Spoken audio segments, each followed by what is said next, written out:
What if a habit you repeat every single night is slowly putting your heart in danger?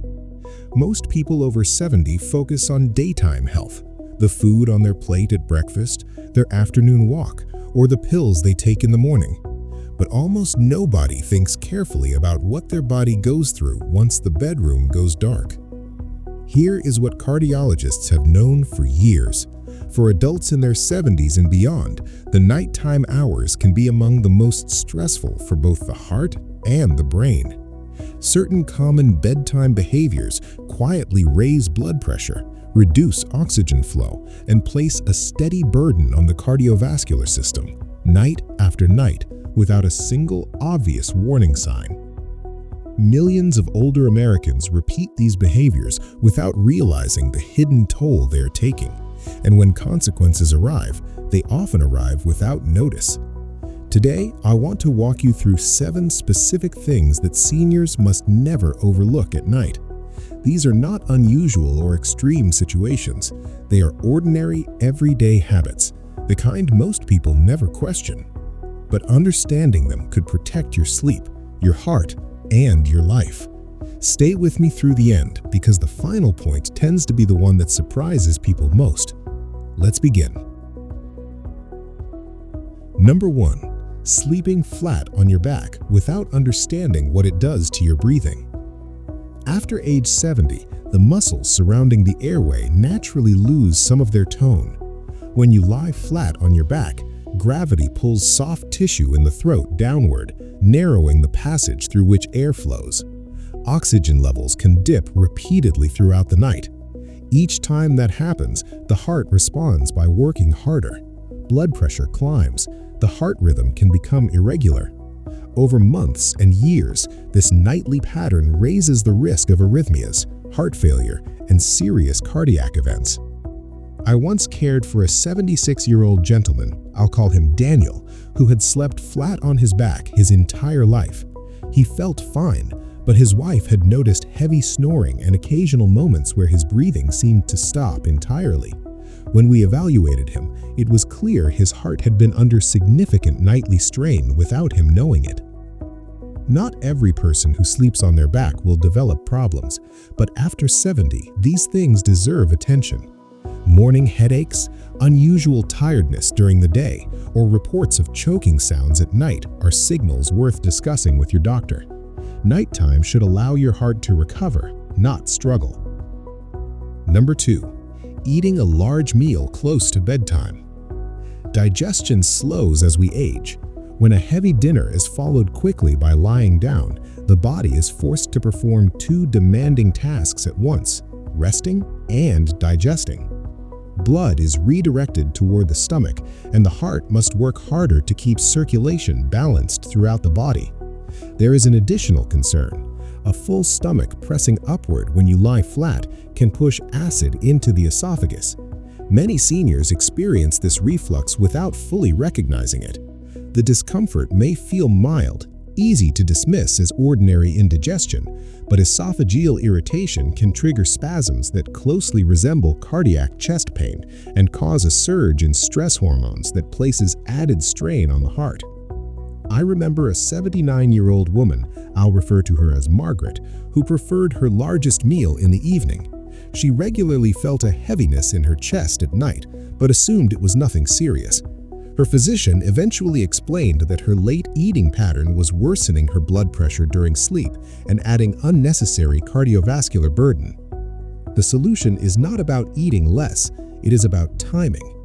Finishing dinner earlier in the evening and keeping the meal moderate gives the body the space it needs to complete digestion before rest begins.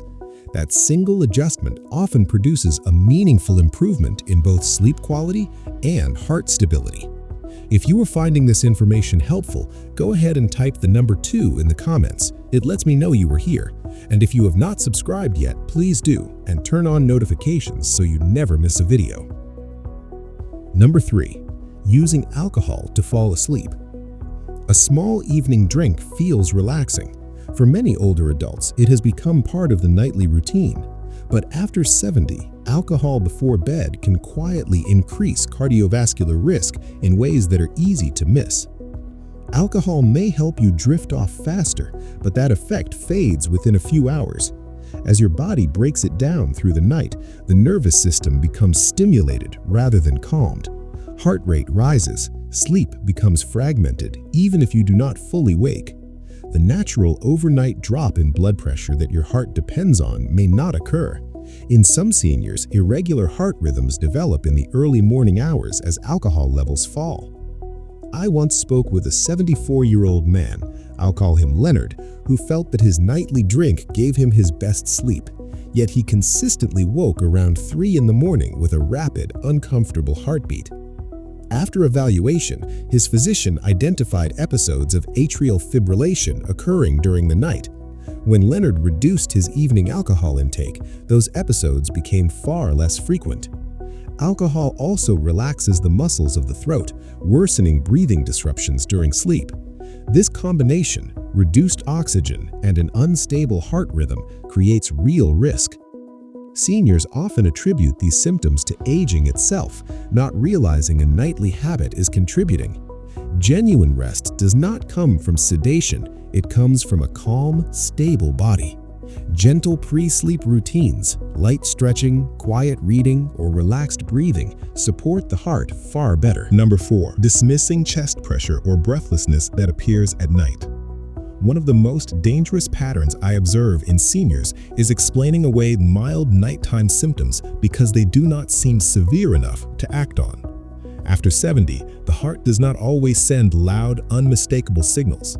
Sometimes the message is quiet, a tightness across the chest when lying down, a sense of heaviness when shifting position in bed. When the heart is struggling to pump effectively, fluid can gradually accumulate around the lungs. Lying flat increases pressure in the chest and makes breathing more labored. What feels like minor breathlessness may actually reflect early heart failure developing in the background. I once worked with an 82-year-old woman, I'll call her Evelyn, who had begun propping herself up with extra pillows to sleep more comfortably. She assumed her lungs were simply showing their age.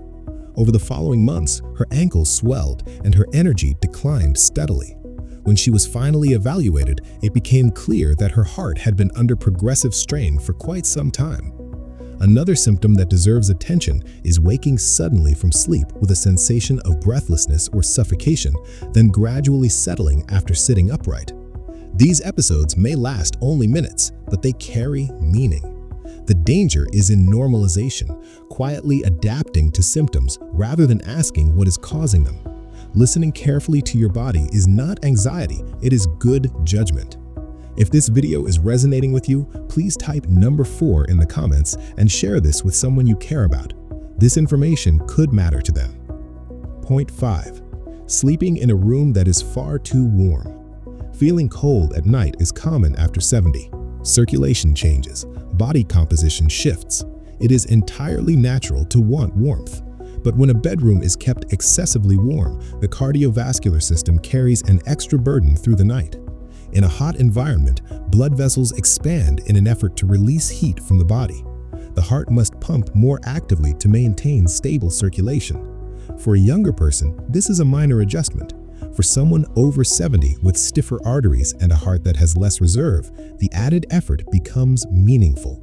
Warmth also increases the risk of overnight dehydration. Even mild fluid loss causes the blood to thicken slightly, raising the workload on the heart. Morning blood pressure spikes are sometimes directly related to this pattern. I spoke with a 78-year-old man, I'll call him Robert, who kept his room very warm every night. He frequently woke with a throbbing headache and a pounding heartbeat. After making a simple adjustment, lowering the room temperature slightly and improving airflow, his sleep improved and his morning symptoms faded noticeably. A moderately cool, well-ventilated room supports deeper sleep, more stable breathing, and a steadier heart rhythm through the night. Sometimes, the most protective changes are the simplest ones. Number 6. Skipping prescribed nighttime medications. This is a more common situation than most physicians realize. Many seniors independently reduce or skip their evening doses, sometimes due to concern about side effects, sometimes from forgetfulness, and sometimes because feeling well at bedtime creates a false sense that medication is no longer necessary. But cardiovascular disease does not disappear because symptoms are quiet. Blood pressure fluctuates significantly during the night and tends to rise sharply in the early morning hours. Certain medications are specifically prescribed to counteract that pattern. When an evening dose is skipped, the protection weakens at precisely the moment it is most needed. I once worked with an 83-year-old man, I'll call him Thomas, who occasionally chose to skip his evening blood pressure medication when he felt stable. One night, a significant pressure spike caused dizziness and confusion that frightened his family. His physician was clear: consistent nighttime dosing was not optional, it was what kept his early morning hours safe. Irregular medication schedules also contribute to unstable heart rhythms. The heart depends on steady internal conditions. If changes are needed, make them with your doctor's guidance, not on your own. Consistency in this area is one of the most effective forms of self-protection available to you after 70. If you are still with me, type number 6 in the comments. It genuinely encourages us to keep creating content that serves you. Number 7. Going to bed while your mind is still carrying heavy stress. This is the one that surprises people most, and the one I consider most underestimated. Many seniors carry worry quietly, concerns about health, finances, family, or the future. During the day, activity and routine provide some distraction, but when the house goes still and the lights go out, those thoughts move to the center. And emotional stress is not just something happening in the mind, it has direct physical consequences. When you lie down with unresolved tension or anxiety, stress hormones, cortisol, and adrenaline remain elevated. The nervous system stays on alert. The heart rate does not settle as it should. Blood pressure remains elevated through the night, rather than dropping into its restorative range. Practiced consistently over months and years, this nightly pattern becomes a real form of cardiovascular strain. I once spoke with an 81-year-old woman, I'll call her Gloria, who found herself mentally replaying worries and old arguments every single night. She would wake with her heart pounding. She accepted it as simply what getting older felt like. But when she began building intentional calming routines before bed and started addressing emotional concerns earlier in the day rather than carrying them to the pillow, her nighttime heart symptoms improved significantly. The connection between emotional well-being and heart health is not abstract, it is biological. Your heart does not need to be reminded of every unresolved problem at midnight. Create a transition before bed. A few minutes of calm breathing, quiet reflection, or gratitude that signals to your body that the day's work is finished. Your heart has carried you through decades of living. It deserves to rest in peace. Nighttime is far more than a break between one day and the next. For adults over 70, those hours represent a critical window, one where your habits either allow the heart to recover or quietly force it to keep working. The 7 patterns we covered today are not rare or dramatic, they are ordinary. But repeated night after night, they shape cardiovascular outcomes in ways that are completely preventable once you understand them. Awareness is where protection begins. You do not need to overhaul your entire life. Thoughtful, consistent adjustments made with good information and medical guidance can produce real results over time. After 70, experience and wisdom are genuine advantages, and today you have added to yours. Thank you for spending this time with me. I would love to hear from you in the comments. Share one thing from today's video that you plan to put into practice. Your thoughts mean a great deal to this community. If this video was valuable to you, please give it a like, subscribe, and pass it along to someone who might benefit. We look forward to seeing you in the next one.